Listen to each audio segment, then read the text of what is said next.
Megacrit might have just declared war on infinite decks. And the number one reason? The Doormaker. If you haven't played the beta patch yet, the new Doormaker now eats one of your cards every 10 draws and gains an extra strength for the rest of the fight. The new Doormaker feels like a direct answer to one of the biggest early problems people have been talking about with the sequel. Making infinites happen was a little too easy, a little too consistent, and maybe a little too central to high-level play. It might completely change how Ascension 10 decks are built in Slay the Spire 2. So the real question is not whether or not Doormaker nerfs infinites. It obviously does. The real question is whether this makes Slay the Spire 2 better. One of the biggest things players always do in games like Slay the Spire is solve for consistency.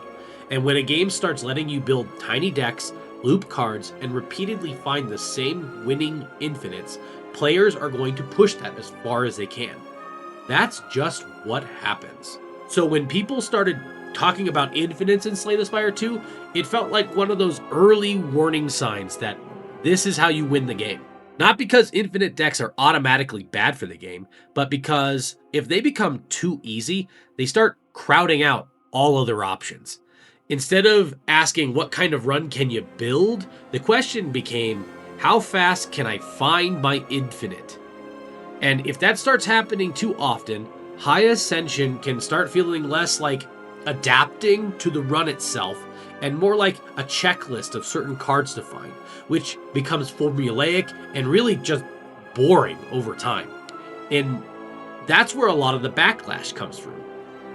The anti-Doormaker argument is pretty simple. Players are saying it's one thing for a boss to challenge the infinites, it's another thing for a boss to hard counter them so directly that your deck feels invalidated the second the fight starts. But on the other side, I also get why some players think this is exactly what the game needed, because infinites really were becoming way too easy. Then Slay the Spire 2 really needed some kind of pressure point check on them. It needed something that told players you can't just build a thin, fast, infinite deck every single time and expect that always to be correct. And in that sense, Doormaker actually might be really healthy for this game, because the goal here is to force more balanced deck building. Maybe the goal is to make players value backup plans, different kinds of scaling, damage that isn't tied to one card loop, or decks that can survive disruption rather than folding to it instantly. And if that's what Megacrit wants, then Doormaker makes a lot of sense. It stops High Ascension from being all about cleaning. It stops High Ascension from being all about the cleanest possible infinite and pushes players towards decks that can do more than one thing.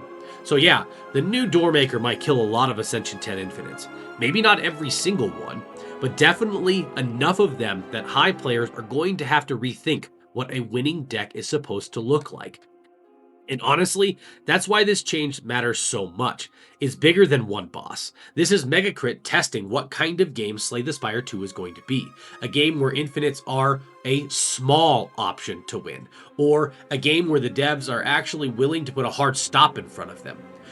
Because Doormaker might be the first real sign that Megacrit has already made that choice. Let me know what you think about the new Doormaker in the comments down below. Like and subscribe for more Slay the Spire 2 content. I'll catch you all in the next video.